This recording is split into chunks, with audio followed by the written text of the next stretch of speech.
Okay, magandang hapon sa ating lahat ngayon. And syempre, diba, so araw natin yan is Wednesday, July 8. Ngayong araw na to is the best kasi napakagandang blessing, diba? Ngayong araw, grabe yung sipag natin. Napaka-productive nating araw nga to ngayon, guys, diba? So July 8, 2026, diba? So ata lang tayo, guys, sa mga katulad ko dyang biyahedor, diba? So ganito talaga ang buhay biyahe, diba? So Papa G, agil lang po kami, dadaan lang po kami Papa G.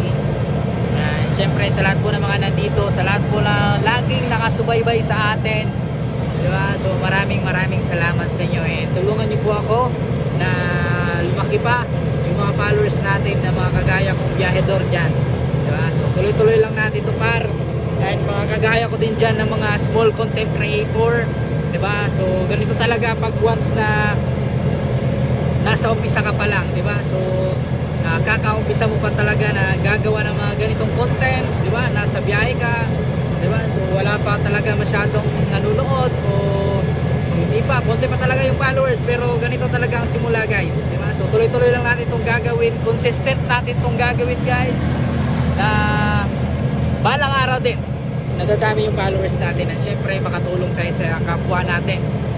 Diba? So don't forget to thank God every single day, diba? So lagi tayo magpasalamat sa lahat po ng mga meron tayo ngayon, diba? So napakaganda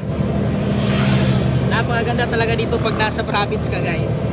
Napakalamig, napaka-preskong hangin, diba? So ito yung talagang gusto ko.